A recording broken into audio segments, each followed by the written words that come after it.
Bonjour et bienvenue dans Confiné pour prier. Je suis très heureux de vous retrouver aujourd'hui avec mon invité Aurélie Tchatchou. Bonjour Jérémy. Bienvenue Aurélie. Merci. On est content de t'avoir avec un thème très particulier. Exactement. Péché secret, vice et mauvais penchant dehors. Et on croit en la puissance de Dieu, vraiment l'amour de notre Père. Il vous aime, il vous a tant aimé qu'il veut que vous puissiez vivre une parfaite liberté, une glorieuse liberté.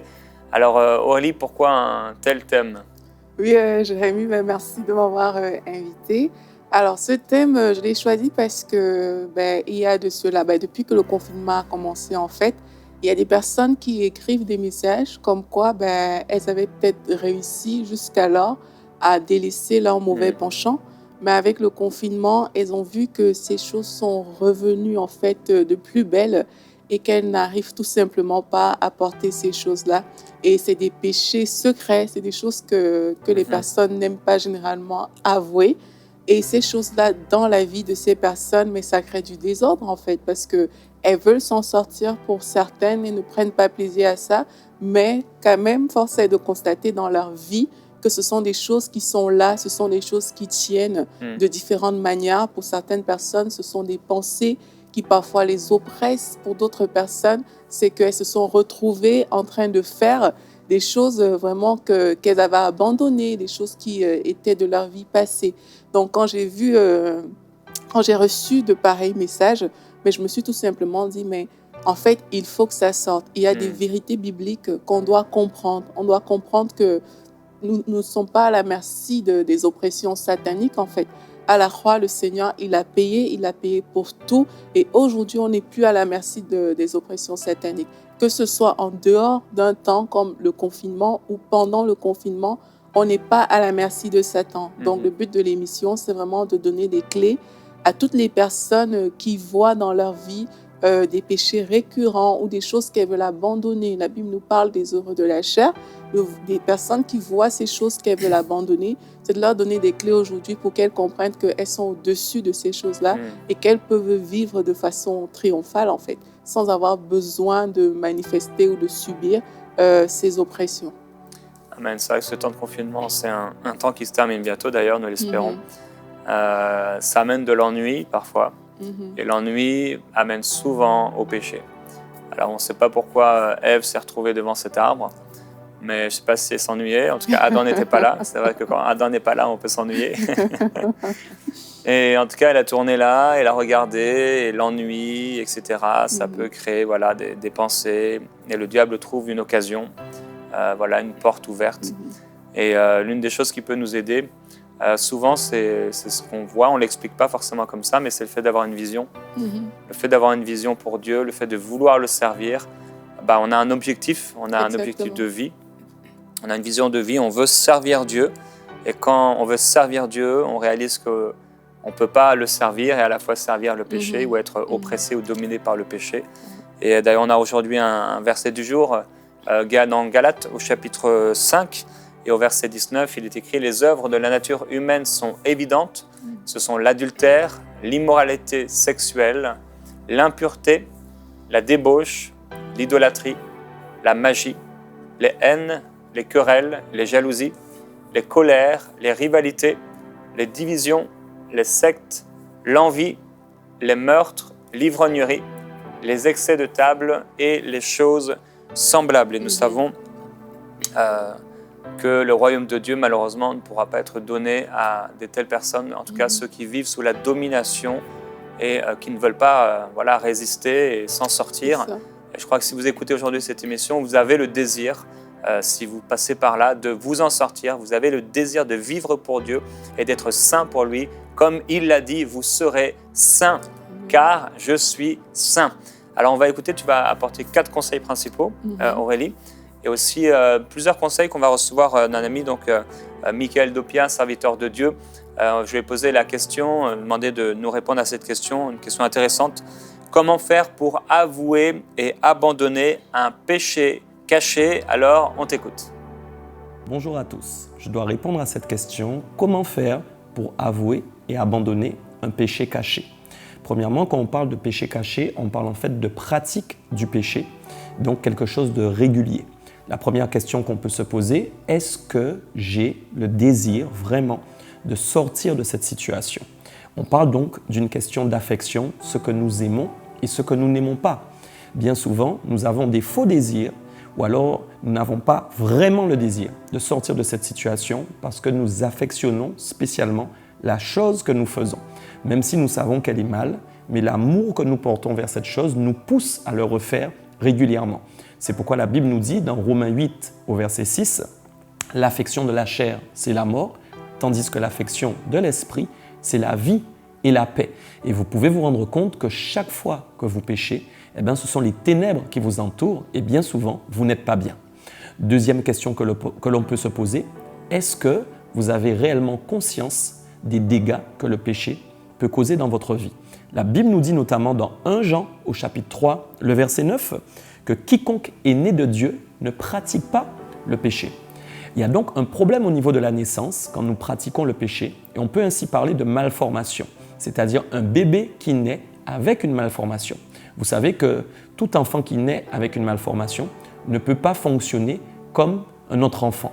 S'il lui manque un pied, une main ou si sa jambe ne fonctionne pas normalement, il ne pourra pas atteindre les objectifs que tous les enfants atteignent au même âge. Donc cela veut dire aussi que vous devez avoir conscience que le péché pratiqué régulièrement crée une malformation en vous qui vous empêche en fait d'atteindre des choses que Dieu veut vous donner. Ce n'est pas que Dieu ne vous aime pas ou ne peut pas vous les offrir, mais le péché crée une barrière, une forteresse entre nous et la présence de Dieu, nous rendons donc insensibles en fait à certaines choses que Dieu veut nous offrir. Troisième question, est-ce que vous vous rendez compte que bien souvent le diable travaille avec la honte? La honte nous pousse à nous cacher, la honte nous pousse à ne pas dire les choses et vous pouvez être sûr que jamais, en aucun cas, Dieu ne vous dira d'avoir honte. D'ailleurs, la Bible nous dit dans Hébreux chapitre 4 au verset 15, « Car nous n'avons pas un souverain sacrificateur, en parlant de Jésus, qui ne puisse compatir à nos faiblesses. Au contraire, il a été tenté comme nous en toutes choses, sans commettre le péché. Approchons-nous donc avec assurance du trône de la grâce, afin d'obtenir miséricorde et de trouver grâce pour être secourus dans nos besoins. » Au verset 16, il est dit que nous devons nous approcher avec une assurance, qui veut dire aussi en grec une conviction. C'est pourquoi, sachez une chose, la conviction en fait de ce que vous vivez, que le péché en fait est néfaste pour vous, va vous conduire forcément à la conviction de péché. Et la conviction de péché va vous amener vers la repentance. Chose en fait qui est totalement contraire à la honte. La honte, finalement, nous pousse à nous cacher et surtout elle nous pousse à ne pas dire. Elle est intimement liée à la crainte et au manque d'assurance. Et si on regarde bien de plus près, la Bible nous dit que sans l'assurance, on ne peut pas en fait nous approcher du trône de la grâce et on ne peut pas être secouru dans nos besoins. Ce qui veut dire que la honte empêche d'obtenir le secours que Christ veut nous offrir. Donc en réalité, quel que soit le péché que vous pratiquez, quel que soit en fin de compte le niveau même si vous êtes au niveau le plus difficile actuellement dans votre vie, je veux vraiment vous encourager à croire que quel que soit, parce que lui, il a été tenté en toutes choses, notre Seigneur, et qu'il n'a pas péché, il a vaincu justement pour vous à la croix, il a vaincu la mort et il a vaincu vos péchés. Donc je vous encourage vraiment à croire que vous ne devez pas avoir honte, n'ayez pas peur, venez avec simplicité devant son trône et venez avec cette assurance que vous avez reçue de sa part qu'il peut vous secourir dans vos besoins. Préférez plutôt l'assurance à la honte. Enfin, cinquième point, pour moi le plus important, vous devez croire qu'il vous aime. La Bible nous dit dans Éphésiens au chapitre 1, verset 5, « Nous ayant prédestinés dans son amour à être ses enfants d'adoption par Jésus-Christ, selon le bon plaisir de sa volonté. » Il vous a prédestiné, ce qui veut dire qu'il a préparé votre destination. Et la Bible dit que cette prédestination a été préparée dans son amour. Donc son amour a environné le chemin que vous êtes en train de prendre actuellement. C'est pourquoi même si vous tombez sur ce chemin, rien ne peut enlever l'environnement que Christ a mis autour de vous, qui est lié à son amour profond. En plus de surcroît, son amour est lié au fait qu'il vous a adopté par Jésus-Christ, écoutez bien, selon le bon plaisir de sa volonté. Autrement dit, Dieu a pris plaisir par rapport à la volonté qu'il avait de vous adopter, c'est-à-dire que vous deveniez ses enfants et qu'il soit votre Père, de vous donner Jésus-Christ en tant que chemin de prédestination, lié à son amour profond. Donc, il vous aime, quel que soit ce que vous avez fait. Même si vous avez déjà chuté 10 fois, 20 fois, je veux vraiment vous encourager à croire que rien ne peut vous séparer de l'amour de Christ et que ce chemin qu'il a préparé pour vous est valable encore pour vous aujourd'hui. Soyez vraiment encouragés. N'oubliez pas 4 choses. Ayez le désir de changer. Ayez totalement conscience de ce que le péché peut créer dans votre vie. N'ayez plus honte, mais approchez-vous avec assurance du trône de sa grâce. Et surtout, recevez son amour complet dans vos cœurs et vous allez vous relever. Vraiment, soyez encouragés. Amen. Merci beaucoup pour ces conseils. Gloire à Dieu. Et je veux encourager, profiter de ce moment pour saluer toutes les personnes qui sont en Guadeloupe, puisque l'apôtre Michael Dopia est là-bas. On vous salue, on vous bénit dans le nom du Seigneur Jésus-Christ et tous les dom-toms, les îles de manière générale. Nous vous bénissons. Je voudrais vous encourager si vous avez un péché comme Michael en a parlé, un péché récurrent, une habitude de péché et vous voulez que ça cesse. Oli, tu vas nous partager plusieurs conseils, mais je veux aussi vous encourager à méditer le livre de Romains. Alors, prenez un temps, prenez une journée par exemple ou une matinée et vous dites ok, je vais lire en entier le livre de Romains. Et pendant que vous lisez le livre de Romains, en fait, vous pouvez prendre un papier à côté ou un iPad, peu importe, et vous notez comment je peux vaincre ce péché. Et chercher dans le livre de Romains comment vous pouvez vaincre le péché. En fait, c'est comme une recette. Il y a quelque chose dans ce livre, le livre de Romains, l'épître aux Romains, qui va vous permettre de vaincre le péché. Parce que souvent, on ne réussit pas à s'en sortir parce que la parole n'habite pas dans notre cœur. Et au moment où le tentateur arrive, si Dieu, etc., et la tentation est plus forte que la révélation des Écritures dans notre cœur. Alors, trouvez ce temps, prenez ce temps, parce qu'en fait, vous l'avez, prenez ce temps dans la parole de Dieu et cherchez, le Saint-Esprit va vous parler, je crois. Le Saint-Esprit va vous révéler les Écritures et vous allez tomber sur un verset, 1, 2, 3 peut-être. Et ça va être une clé pour vous sortir de cette situation. Prenez le temps de méditer l'épître aux Romains. Prenez le temps d'écrire les versets qui vous parlent, les paroles que Dieu va vous donner à ce moment-là. Et je crois que vraiment, ça va créer un avant et un après. Aurélie, 4 conseils. Alors, quel est le premier conseil que tu veux nous partager? Juste pour renchérir, oui, par rapport à ce que tu dis, c'est vraiment, j'insiste par rapport au livre de Romains. Et je me rappelle quand, au début de ma vie chrétienne, comme ça, j'étais tombée sur Romains 7. Moi, j'avais beaucoup de défis dans mon caractère et j'essayais toujours de ne pas... quand je me réveillais, si je me réveille mal, tu vois, c'était pas bon pour mon entourage. Donc, j'essayais C'était ça qui me dérangeait souvent. Et puis là, je suis tombée sur Romains 7 et puis j'avais lu « Ah, mais ce que je ne veux pas faire, c'est ce que je fais, etc. » Et après, Romains 8 qui m'a appris qu'il n'y a plus de condamnation, qui a enlevé la culpabilité que j'avais en moi parce qu'au final, ça revenait souvent, etc. Et qui m'a enseigné, en fait, quelque chose que l'Esprit de Dieu donne la vie à mon corps mortel. Et ça, c'est l'une des choses qu'on peut voir aussi au travers du premier conseil que je vais donner. C'est de dire aux personnes, même si elles subissent la pression dans leurs pensées, dans le fait qu'elles veulent faire, mais qu'elles chutent parfois, même si elles subissent cette pression, mais qu'elles soient conscientes que l'Esprit de vie, vraiment, si elles ont accepté le Seigneur Jésus comme leur Sauveur, comme leur Seigneur, que l'Esprit de vie habite au-dedans d'elles et qu'elles ont vraiment cette possibilité par le Saint-Esprit de donner la vie, en fait. Et la vie, c'est quoi? La vie, c'est la vie de Jésus-Christ. Et Jésus-Christ, lui, comme le pasteur Dopia a dit, il a été tenté en toutes choses, sauf que lui, il n'est pas tombé dans la tentation. Donc, de la même manière, cet esprit de vie qui est en nous, en fait, nous donne cette capacité de ne pas tomber lorsque le péché se présente. Donc, parfois, juste prendre conscience de certaines vérités bibliques, comme tu disais, Jérémie, ça change vraiment la donne par rapport à ce qu'on peut vivre.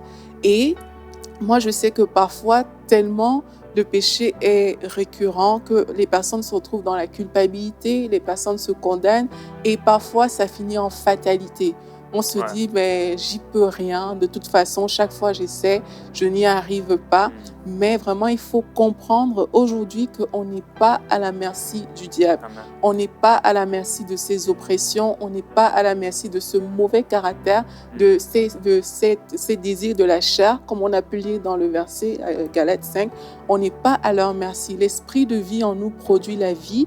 Et cette vie dépasse de loin, elle est largement supérieure à tout ce que les oppressions, tout ce que le péché peut produire dans notre vie, en fait.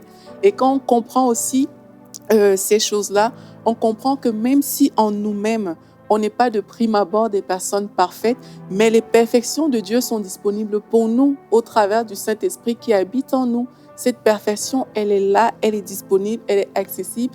Et l'amour de Dieu est plus grand que nos impossibilités. Donc là, je parle vraiment aux personnes qui sont fatalistes. L'amour de Dieu est plus grand que nos impossibilités. Ça veut dire que même si toi, tu as essayé de te battre contre ce péché, ce trait, et que tu es arrivé à la conclusion selon laquelle c'est plus fort que toi, mais l'amour de Dieu est plus forte que tes impossibilités. La perfection de Dieu est plus forte que tes impossibilités. Et si tu crois vraiment à ça, tu vas croire que tu es plus que vainqueur. Parce que le Saint-Esprit habite en toi. Parce que cet esprit de perfection habite en toi, en fait. Et lui, il te donne toute la capacité nécessaire vraiment pour surmonter ces choses. Donc, le premier conseil, c'est vraiment comprendre que si on a vraiment fait de Jésus notre Seigneur et notre Sauveur et que notre cœur bat pour le Seigneur, et qu'on se rend compte qu'on chute alors qu'on ne le veut pas forcément, mais l'esprit de vie en nous donne la vie à notre corps mortel. Il donne la vie à nos pensées charnelles et mortelles. Il donne la vie à toutes ces choses-là et nous permet de vivre de la bonne manière. Maintenant, si on est des personnes qui aimons le péché et que le péché ne nous dérange pas, on est à l'aise avec une vie dans laquelle on va peut-être à l'église, on parle de Dieu, on lit la Bible de temps en temps, mais on se retrouve en train de pécher, mais consciemment, volontairement, peut-être des personnes qui se retrouvent dans la fornication, dans l'adultère, dans la pornographie, des choses comme ça, même la colère, les injures, les intrigues, de façon volontaire. Si on est ce type de personne, mais ça veut dire qu'on doit donner notre vie au Seigneur. Ça veut dire qu'on n'a tout simplement pas été dégoûté du péché. Ça veut dire qu'on doit faire le choix aujourd'hui d'accepter Jésus comme notre Seigneur et notre Sauveur. Donc, il y a toujours parfois ces deux cas. Le cas de la personne qui fait semblant de vivre une vie chrétienne, mais qui n'en a rien à faire. Et cette personne doit donner sa vie au Seigneur. Mais il y a des personnes qui ont un cœur vraiment, qui veulent s'en sortir, qui veulent plaire à Dieu, mais qui retombent dans des péchés secrets, dans des mauvais penchants. Et ces personnes ont besoin de comprendre que l'esprit de vie en elles est supérieur à toutes les tentations, toutes les oppressions qu'elles peuvent vivre et ont besoin d'expérimenter la présence du Saint-Esprit. Amen. Amen. Ouais. Ouais. Ça a été le problème de Satan, d'être faux au bout d'un moment et de s'élever au-dessus de Dieu. Et c'est vrai, si vous nous écoutez aujourd'hui et que vous vivez dans le péché, comme tu l'as dit très bien, ça veut dire finalement c'est pas grave. C'est pas grave, vous vivez dans le péché comme ça, c'est pas grave, je peux aller voir une autre femme que la mienne, je peux faire ce que je veux, etc. Vraiment, vous avez besoin de naître de nouveau. Parce qu'il y a un jour du jugement, ça c'est évident, c'est sûr, vous y passerez, j'y passerai. Et personne ne connaît le jour de sa mort. Et c'est aujourd'hui le jour de la repentance, c'est le jour du salut. Vous devez vous tourner vers le Seigneur. C'est une évidence, vous devez vous tourner vers lui. Et par rapport au verset que tu partageais, Aurélie, je vais le lire. C'est aussi un verset que j'aurais voulu partager. « Si l'esprit de celui qui a ressuscité Jésus-Christ d'entre les morts habite en vous, celui qui a ressuscité Jésus-Christ donnera aussi la vie à vos corps mortels par son esprit qui habite en vous. » Et on croit en effet que c'est la puissance du Saint-Esprit, la présence du Saint-Esprit dans la vie d'un homme, dans la vie d'une femme, qui permet à cette personne de vivre dans la sainteté. Et si le Saint-Esprit habite dans votre cœur, vous pouvez vivre dans la sainteté. Si par contre, il n'habite pas en vous, il est tout à fait normal que vous ne puissiez pas vivre dans la sainteté. Maintenant, vous devez faire le choix de vivre dans la sainteté. C'est un deuxième conseil, je crois. Oui, effectivement. Et c'est encourager les personnes, parce que ça aussi, j'ai remarqué vraiment par rapport aux gens qui écrivent, c'est d'encourager les personnes en leur disant les choses qu'on partage aujourd'hui, il ne faut pas procrastiner leur mise en pratique. Il ne faut pas chercher des conseils beaucoup plus personnalisés que les conseils qu'on va partager aujourd'hui. Je m'explique. Parfois, il y a quelqu'un qui vit justement une situation pareille. Le pasteur Dopia, par exemple, il a expliqué plusieurs choses. Là, on fait une émission, on donne des conseils et ces personnes vont venir dire « Oui, mais moi, dans mon cas, regarde. » En faisant ça, sans le savoir, tu as annulé les conseils qui t'ont été donnés et tu as mis ton cas au-dessus de tous les conseils, en fait, qui te sont donnés de la parole de Dieu, finalement. Donc, c'est vraiment de dire aux personnes, ne cherchez pas plus que ce qui vous a été donné aujourd'hui, par exemple. Dès l'instant où vous avez entendu la parole, commencez à la mettre en pratique et appliquez ce qui est dit par rapport à votre situation et vous allez voir qu'il y a des choses qui vont se passer, en fait. Le pasteur Dopia, il a parlé, par exemple, une chose qu'il a dit que j'aimerais aussi souligner. Il a dit qu'il y a la honte que produit souvent le péché, qui fait qu'on a envie de se cacher et qui empêche en fait de venir avec assurance devant le trône de la grâce. Et moi, j'encourage les personnes qui nous écoutent aujourd'hui, si vous êtes dans un péché caché, par exemple, si vous êtes dans un péché caché, vraiment, trouvez une personne de confiance dans votre entourage et mettez ça à la lumière. Cette personne de confiance, ça peut être votre pasteur, ça peut être un responsable de votre église locale. Trouvez une personne et mettez ça à la lumière. Et de préférence, Jérémie, les personnes aiment trouver ces personnes-là loin. Donc, il y a des personnes qui vont t'écrire peut-être à toi pour t'avouer leur péché caché, en sachant que toi, tu es dans un autre pays, tu ne les connais pas. C'est et en fait, facile. C'est ça, il n'y a pas de redevabilité en fait. Mais ça, ce n'est pas la chose que je suis en train de conseiller. Je suis en train de conseiller aux personnes vraiment quelqu'un qui vous connaît, qui connaît votre environnement, l'environnement dans lequel tu évolues, qui sait en fait que voilà, tu as une femme. Si par exemple, tu es quelqu'un qui est dans qui est adultère, qui sait que tu as une femme, qui connaît ta situation et de pouvoir voir cette personne de confiance, je le dis encore, parce qu'il y a aussi des personnes qui malheureusement se sont confiées aux mauvaises personnes. Et dans la prière, Dieu nous révèle qui sont ces personnes. Et c'est important de le savoir, que Dieu nous révèle. Dès l'instant où on fait comme Pasteur Dopia a dit, on ouvre son cœur à Dieu, on s'approche de Dieu, on ne vient pas cacher quelque chose devant le Seigneur. On vient lui dire, Seigneur, me voici, je suis tel que je suis en fait. Je viens à toi. Je viens à toi avec toutes mes limites. Je viens à toi avec mes mauvais penchants. Je viens à toi avec tout ce que je suis. Je ne te les cache pas. Montre-moi comment faire. Montre-moi comment mettre ça en lumière. Parce que tant que ce n'est pas mis en lumière, ben déjà c'est un premier pas de le faire devant Dieu. Mais tant que ce n'est pas mis en lumière, même devant le monde, là, Satan a encore comme quelque chose contre toi. Satan a encore ta réputation qu'il tient contre toi en fait. Appui. Il a ça pour venir te dire « Ah mais tiens, mais regarde, ton pasteur, il va mal te regarder. Si ça se trouve, t'es le leader principal, je ne sais pas, du groupe de louanges. Et là, que va penser ton pasteur? On va te mettre à pied, etc.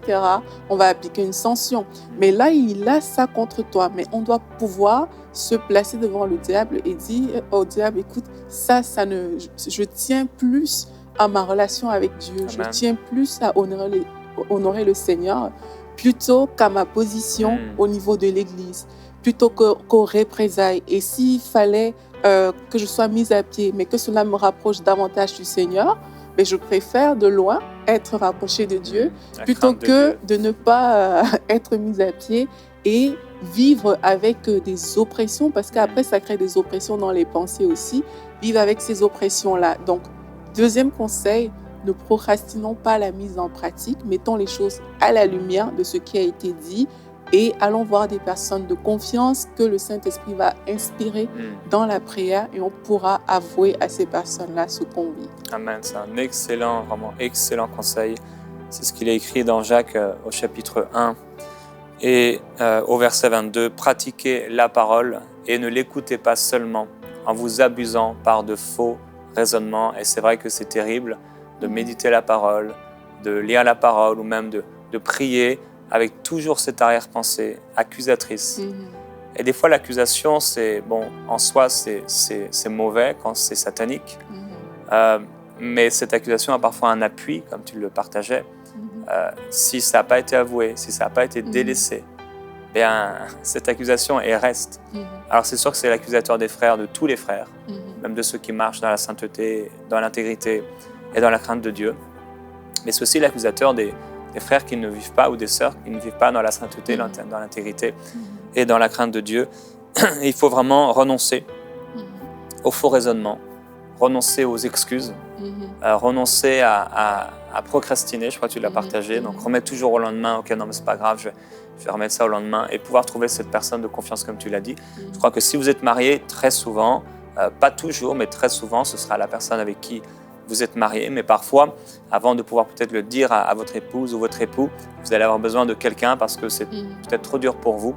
Alors, si c'est trop dur, trouvez quelqu'un de confiance qui certainement, lui, vous donnera des conseils avisés et qui vous ramèneront bien sûr vers votre époux ou votre épouse. Mais c'est tellement puissant, la repentance. C'est tellement puissant le fait d'avouer son péché, d'avouer ses faiblesses. C'est tout à fait divin. La Bible dit de confesser vos péchés les uns aux autres afin que vous soyez guéris. Et il y a une véritable puissance d'humilité. C'est le fruit de l'humilité. Lorsque on fait un aveu, on dit à un frère, à une sœur, et c'est humiliant, c'est vrai, pour la chair c'est horrible. Mais le Seigneur nous donne la force de pouvoir le dire et dire, bah voilà, j'aimerais te partager une faiblesse que j'ai, quelque chose que j'ai. On ne vient pas avec des excuses. On ne vient pas dire, ouais, mais c'est parce que ma femme ceci, c'est parce que. Mais on vient, voilà, je viens simplement t'avouer mon péché. Est-ce que tu peux juste prier pour moi? C'est ce qui s'est un peu passé avec Job et ses amis. Quand il a prié pour ses amis, il y a eu un rétablissement total. Et souvent, on a besoin de passer par ce frère, cette sœur de confiance pour obtenir un rétablissement total. Et tu parles de rétablissement total. Quelquefois, juste avouer, l'oppression est partie. Elle ne revient plus jamais. Amen. Ce péché qui était là, qui faisait que les personnes mènent une vie difficile, juste le dire, parfois, c'est terminé. Fini. Ça s'arrête là et cette chose ne revient plus jamais. Donc, c'est vraiment important de le dire. Amen. Maintenant, troisième conseil, Aurélie. Troisième conseil. Donc, décide l'acte que tu vas poser face à la pulsion. C'est comme ça que je l'ai écrit. Il ne faut jamais qu'on se positionne comme des victimes devant le diable. Et il y a quelque chose, je pense que c'est lors d'une guerre mondiale que ça a été dit, je pense que c'est un général et tout. Il avait dit qu'il faut opposer l'ambition à l'ambition. Et ça, c'est quelque chose que moi j'ai retenu de mes vieux cours de troisième. C'est qu'il faut opposer l'ambition de Satan à nos propres ambitions. L'ambition de Satan, c'est quoi? C'est de nous garder sous sa coupe. Mais notre ambition à nous devrait être de toujours honorer le Seigneur. Et il ne faut pas hésiter à opposer ces deux ambitions-là. La Bible dit que Satan cherche qui il va dévorer. Donc ça veut dire que quand il rôde, vraiment il cherche. Est-ce que je vais pouvoir passer par lui? Est-ce que je vais pouvoir rentrer en fait dans sa faille? Et la Bible nous dit, résistez-lui avec une foi ferme. Donc il faut vraiment opposer cette ambition de Satan qui veut nous dévorer avec notre foi en fait. Et on doit toujours se dire, je ne me laisserai pas dévorer. D'ailleurs, c'est une chose qui est écrite dans 1 Pierre. C'est un verset que moi, personnellement, quand j'avais lu de cette manière-là, ça avait changé, en fait, ça avait vraiment changé ma perception des choses. Je pense que c'est dans 1 Pierre 5. Et on dit, ne vous laissez pas distraire, soyez vigilants. Votre adversaire, le diable, rôde autour de vous comme un lion rugissant. Ça, c'est dans la version Parole vivante. Il cherche quelqu'un, en fait, qui se laissera dévorer. D'habitude, quand je lisais, c'était Satan cherche qui dévorer. Mais là, quand j'avais lu quelqu'un qui se laissera dévorer, et puis on dit opposez-vous à lui avec une foi inébranlable. En fait, c'est toi qui te laisses dévorer par Satan. C'est ce que j'avais compris ce jour-là. Je me disais, en fait, ça dépend de moi. Ça ne dépend pas tant que ça de l'ennemi, en fait. Lui, il cherche, il fait sa part, il cherche, mais ça dépend de moi, en fait. Est-ce que je vais me laisser dévorer par le diable ou alors est-ce que je vais m'opposer à lui avec cette foi ferme et inébranlable que la Bible me propose de faire? Et on sait que le royaume de Dieu appartient aux violents. Donc, c'est des personnes vraiment qui ont décidé de forcer l'accès. là où Satan va venir, comme je dis, avec sa propre ambition pour vouloir entrer, toi aussi tu forces. Et par rapport à ça, le conseil, c'est comme j'ai dit, décide l'acte que tu vas poser en fait, quand la pulsion elle va arriver. Si elle arrive, tu peux te dire, ok, chaque fois que cette pensée va m'effleurer, je vais commencer à prier en langue. Et même s'il est 3 heures du matin que tu dors, comme on a dit, c'est des violents qui s'emparent du royaume de Dieu. Même s'il est 3 heures du matin et que tu dors, dès que cette pulsion, cette pensée arrive, lève-toi de ton lit. Ne reste pas dans la position favorable pour cette pulsion, par exemple. Lève-toi et commence à prier en langue parce que c'est ce que tu auras décidé. Quand tu fais ça, vraiment, tu vas voir ta force par rapport au diable. En fait, tu vas réaliser que tu t'es juste pas laissé dévorer et cette chose va commencer à perdre son pouvoir.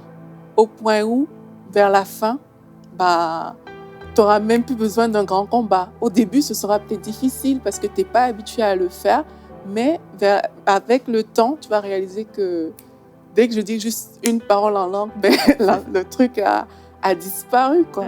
Je me rappelle, j'avais écouté, c'était un Américain qui parlait, et il disait qu'il était oppressé par Satan et tout, et ça l'énervait tellement qu'il a pris 2 chaises, et puis il s'est assis sur l'une, il a dit « Satan, assieds-toi et regarde-moi adorer le Seigneur ». Parce que tellement il était énervé par tout ce qui se passait autour de lui. Et parfois, c'est comme ça qu'on doit réagir. C'est de dire, ok, tu veux me dévorer, ok, regarde comment je règle ton compte en fait.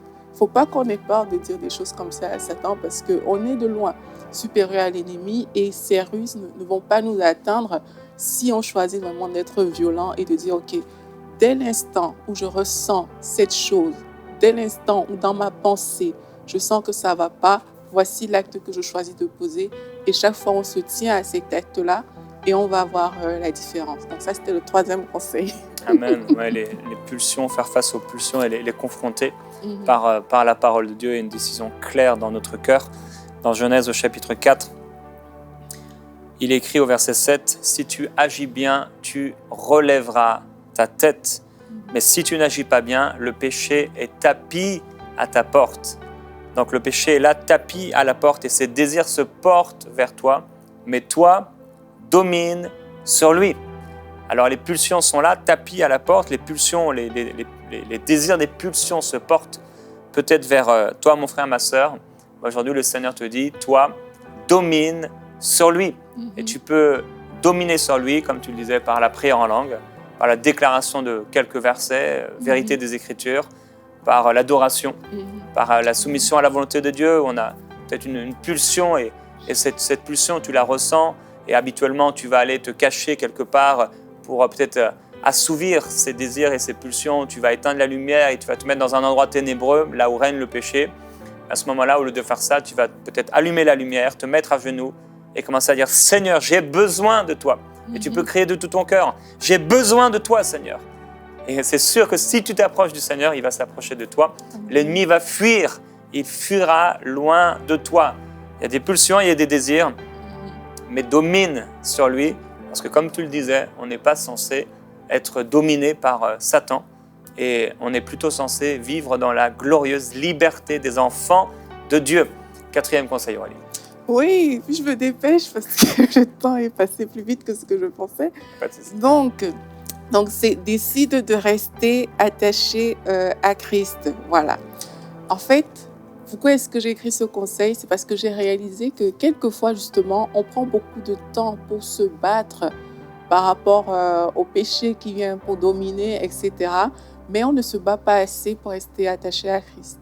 Mais la vérité, c'est que plus on va se battre pour rester attaché à Christ, ça veut dire qu'on va se battre pour aimer Dieu.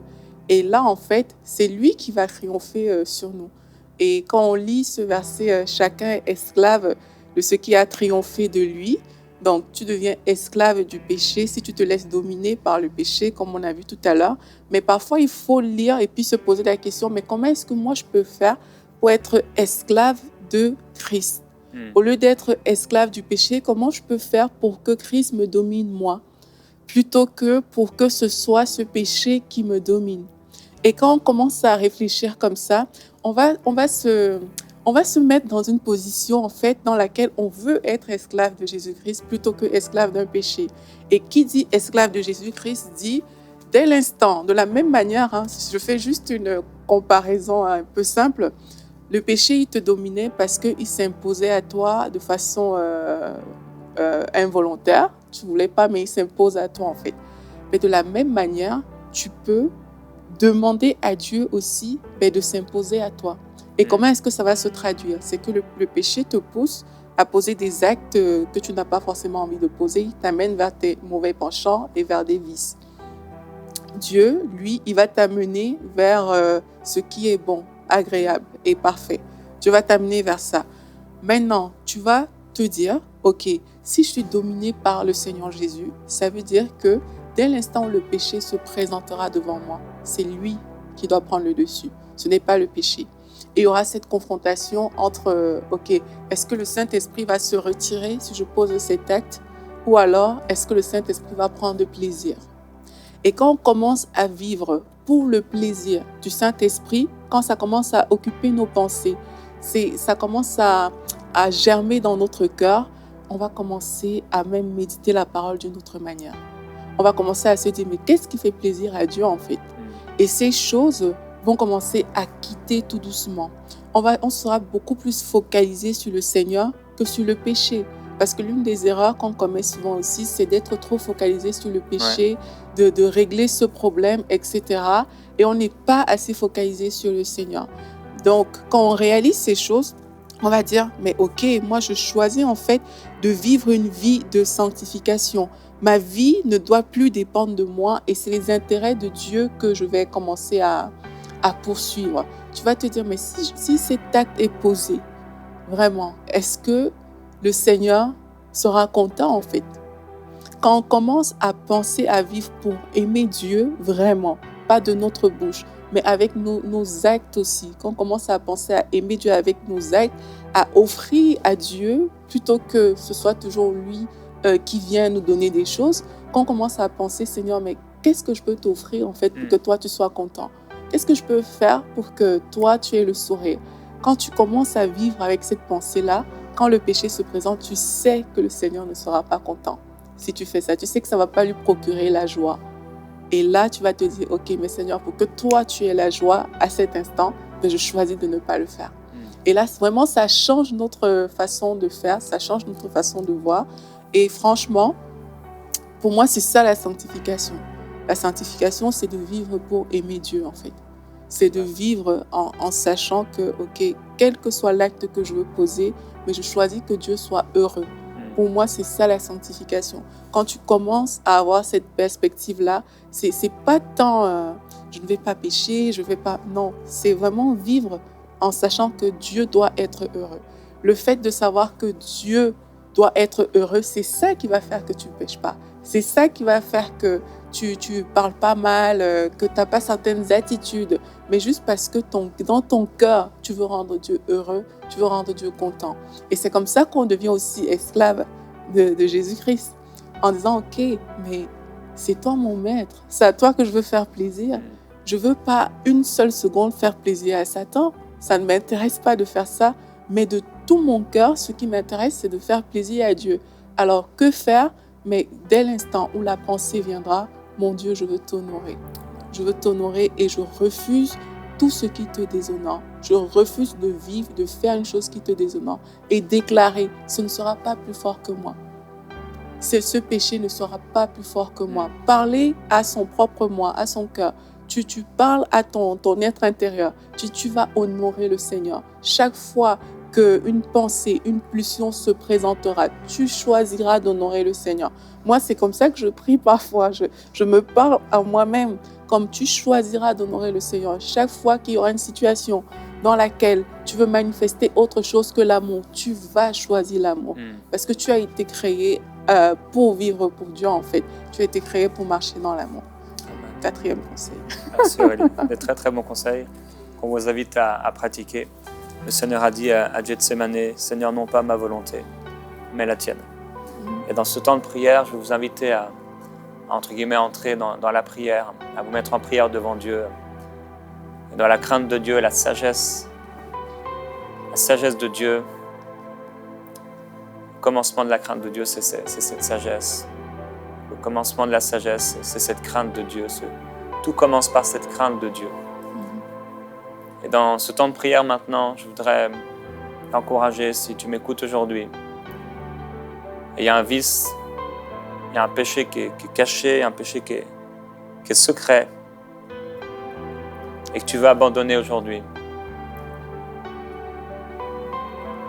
à prendre la décision d'y renoncer et de l'abandonner entièrement et totalement,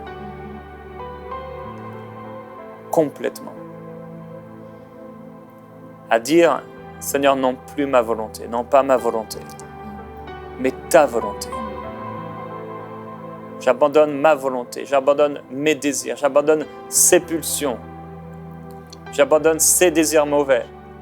Et tu peux nommer là ton péché, ce péché qui t'a entouré, qui t'a enveloppé, peut-être avec facilité, et qui peut-être même t'a dominé et t'a obsédé pour certains. Vous êtes obsédés par cela. Mais vous pouvez y renoncer. Oui, le péché tapis là à votre porte. Les désirs du péché se portent vers vous pour vous dominer complètement. Mais toi, domine sur lui. Par une prière de repentance. Seigneur, pardonne-moi. Pardonne-moi. J'ai déplu à ton cœur, j'ai fait du mal à ton cœur, j'ai fait le mal et j'en suis pleinement conscient. Et je te demande ta grâce. Fais appel à la grâce de Dieu maintenant dans ce temps de prière. Fais appel à la grâce de Dieu. Tu es là aujourd'hui et peut-être tu te dis, mais moi j'arrive pas, j'ai essayé, j'arrive pas, j'ai peur qu'encore une fois ça change rien, mais tu as besoin de foi, tu as besoin de croire. Repens-toi de l'incrédulité maintenant. Plusieurs personnes, vous devez vous repentir maintenant d'avoir été incrédules. Vous n'avez pas cru en la puissance de Dieu. Et maintenant, vous devez vous repentir, demander pardon au Seigneur pour l'incrédulité. Pardon au Seigneur d'avoir cru son sacrifice n'était pas suffisant pour vous parce que vous avez pris ça personnel. Oui, mais moi, comme disait Aurélie, c'est moi, mon cas. Vous avez pris ça personnel. Et vous avez placé votre personne et votre péché au-dessus de la croix. Et placez-vous maintenant en dessous de la croix.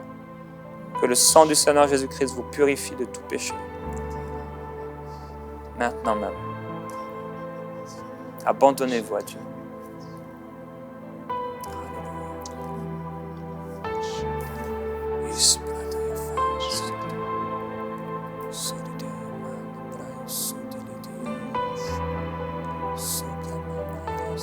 Seigneur Jésus-Christ, je viens prier pour mes frères et pour mes sœurs qui sont dans ce temps de repentance, qui sont là, certains chez eux, qui pleurent devant toi, tellement ils se sont battus, Père, pour résister, tellement qu'ils ont été fatigués, Père éternel, par ce péché. Père, nous faisons confiance en ton amour. Nous faisons confiance en ta grâce. Ton amour dépasse de loin nos impossibilités. Ta grâce dépasse de loin, Père éternel, nos limites et nos faiblesses. Et aujourd'hui, Seigneur, dans la vie de tous tes enfants, je prie afin que cette grâce parle. Je prie afin que cet amour parle, Seigneur Jésus-Christ. Là où vous étiez arrivé à la conclusion que c'est impossible, je prie, Père éternel, afin que ta grâce parle tellement fort qu'aujourd'hui même, tous ces péchés dégagent dans le nom puissant de Jésus-Christ. Que toutes les pulsions, que les désirs qui étaient contraires à ta volonté, au nom de Jésus, je déclare qu'ils quittent les vies. Que ces plaisirs de la chair qui avaient dominé, dans le nom de Jésus, je réclame, je déclare que l'autorité de Christ, l'esprit de vie qui habite en chacun de tes enfants, qu'il parle plus fort que les désirs de la chair. Satan rôdera toujours. Satan cherchera toujours qui il va vouloir dominer. Mais dans le nom de Jésus, je déclare que mes frères et sœurs qui sont en train de regarder sont des personnes qui ne se laisseront plus dévorer par le diable. Père, ton amour, ta puissance est bien plus grande et de loin que toute attaque satanique, que toute oppression, que tout ce qui peut nuire à la vie de mon frère, à la vie de ma sœur. Alors au nom de Jésus, je déclare que cet amour et cette puissance sont relâchés maintenant. Et il touche les cœurs maintenant. Et il touche des vies maintenant. Et cette repentance qui est en cours, Seigneur, ces pleurs, ces cris de tes enfants dans ta présence, ils font sortir, Père éternel, tous les déchets. Fais sortir tout ce qui est mal. Fais sortir tout ce qui ne t'honore pas. Fais sortir toutes ces pensées, Seigneur Jésus-Christ. Et Père, je vais élever ta grandeur dans la vie de ces personnes. Je vais élever ta puissance dans la vie de tes enfants. Je vais élever, Père éternel, ta gloire dans la vie de ces enfants. Père, ces personnes, Père éternel, qui étaient là et qui se disaient « je n'y arriverai pas », je vais élever, Père éternel, ta sainteté. Je vais élever tes perfections, Seigneur Jésus-Christ. Tu es parfait, Père éternel. Et cette perfection habite au-dedans de nous. Cette perfection, par le Saint-Esprit, habite au-dedans de nous. C'est possible, Seigneur Jésus-Christ. C'est ce que je veux dire à mon frère. C'est possible. C'est possible de sortir de cette situation. C'est possible de ne pas se laisser dévorer par l'ennemi. C'est possible de vivre une vie qui glorifie Dieu sans limite. C'est possible de marcher en nouveauté de vie. C'est possible d'être transformé radicalement. C'est possible dans le nom puissant de Jésus-Christ. Et nous déclarons, Père éternel, que cette possibilité, cette grâce et cette faveur sont actives et en cours dans la vie de toutes les personnes qui écoutent et qui suivent cette émission. Seigneur, merci pour ta bonté.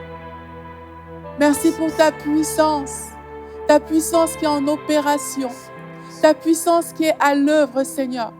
Chaque fois que ces pulsions voudront revenir, chaque fois que ces oppressions voudront revenir, Seigneur, pour parler à l'oreille de tes enfants, qu'elles soient démasquées dans le nom puissant de Jésus-Christ.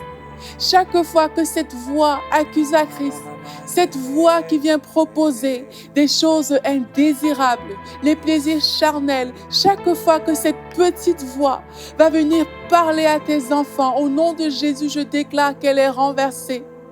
Je parle sur leur vie afin qu'ils prennent leur autorité, Seigneur Jésus-Christ. Je parle sur leur vie afin que dès l'instant où cette voix se prononce, qu'ils puissent mettre en place les choses qu'ils ont décidé de faire, qu'ils puissent parler en langue, prendre autorité, déclarer ta parole et chasser cette voix par l'autorité de Jésus-Christ en eux. Père, chaque fois que Satan va vouloir venir cogner, est-ce que toi, je peux te dévorer? Que ta puissance, que ta grandeur s'exprime au travers de la bouche de tes enfants. Seigneur, nous te recommandons ton peuple qui est connecté. Nous te recommandons ces personnes qui souffrent et qui tant de fois ont voulu se débarrasser de ces oppressions, mais qui n'ont pas pu jusqu'à présent. Seigneur, nous exaltons ta grandeur sur la vie de tes enfants. Nous exaltons ta grandeur sur la vie de ces frères et sœurs qui souffrent. Ces personnes qui sont liées par les chaînes de la pornographie. Ces personnes qui sont liées par la masturbation. Ces personnes qui sont liées, Père éternel, par des mauvais penchants. Ces personnes qui sont liées par des accès de colère. Ces personnes qui sont liées, Père éternel, par toutes sortes de rixes, d'injures, Père éternel. Ces personnes qui sont liées par le mensonge. Ces personnes qui sont liées dans l'adultère. Dans le nom de Jésus, nous réclamons leur délivrance. Nous réclamons leur délivrance au nom puissant de Jésus-Christ. Pour toutes les personnes qui veulent vraiment s'en sortir. Pour toutes les personnes pour qui ce n'est pas facile, nous réclamons leur délivrance au nom puissant de Jésus-Christ. Et Père, je prie afin que les choses cachées soient mises en lumière, que les choses cachées soient dévoilées. Je prie afin que tu attires ces personnes à qui ces gens pourront s'ouvrir, Seigneur Jésus. Des personnes de confiance. Des personnes qui ne vont pas abuser de leur autorité, de leur pouvoir dans la vie de ces personnes-là. Je prie afin que tu mettes sur le chemin de ces personnes vraiment des gens fiables, Père. Des gens, des frères qui pourront se tenir dans la prière, qui pourront prier pour ce frère, prier pour cette sœur, afin qu'elle soit libérée, afin que, Père, ces personnes ne soient pas accablées par le poids de la honte. Et au nom de Jésus, je parle sur la vie de toutes les personnes qui ont décidé de mettre les choses en lumière. Je prie afin que dès l'instant où ces choses sont mises en lumière, tout pouvoir que Satan pouvait encore avoir dans ses vies, que ce pouvoir perde de sa force, qu'il perde de sa puissance, qu'il perde de son autorité, dans le nom puissant de Jésus-Christ, et que l'autorité de Dieu qui impose le silence à l'ennemi prenne directement la place dans la vie de ces personnes, dans le nom puissant de Jésus-Christ. Esprit de Dieu, nous t'invoquons, tu es celui qui donne la vie à chaque corps, à chaque personne qui est là, qui se tient en ce moment et qui a envie d'être délivré. Tu es celui qui donne la vie à des pensées. Tu amènes des pensées nouvelles. Tu amènes des cœurs nouveaux. Tu amènes des nouvelles façons de réfléchir. Tu es celui qui donne la vie, cher Saint-Esprit, par ta parole, par ta présence, Seigneur, par ce désir d'être plus proche de toi, par ce désir de s'attacher à toi. Alors je prie afin que tu amènes la vie dans les foyers des personnes qui nous regardent. Amène la vie dans le cœur des personnes qui nous regardent. Amène la vie dans le cœur de toutes ces personnes qui souffrent à cause des oppressions, à cause des péchés secrets. Amène la vie, cher Saint-Esprit, et que cette vie remplisse des foyers, que cette vie remplisse des couples, Seigneur, que cette vie fasse la différence dans la vie de toutes les personnes, Seigneur, qui souffrent actuellement, que cette vie change la donne, Seigneur Jésus-Christ, que cette vie renverse les impossibilités, que cette vie renverse, Père, le poids du péché, que cette vie renverse les jougs qui ont été créés, qui ont été construits dans les cœurs, Seigneur Jésus-Christ. Que ta vie coule, que ta vie s'exprime, que ta vie parle plus fort, Père, que la mort que Satan a voulu semer dans ses cœurs. Que ta vie parle, Seigneur Jésus-Christ. Que ta vie s'exprime, Seigneur Jésus-Christ. Je te prie pour toutes ces personnes qui ont délaissé ces mauvais penchants aujourd'hui. Pour toutes ces personnes qui se sont dit, en fait, je me plaisais bien dans ce péché. En fait, je ne voulais pas vraiment laisser ce péché. Et aujourd'hui, elles ont décidé. Elles ont pris le choix de le laisser. Dans le nom de Jésus, Seigneur, je prie afin que ces cœurs ouverts t'appartiennent pleinement. Que ces cœurs qui ont choisi de s'ouvrir aujourd'hui t'appartiennent pleinement.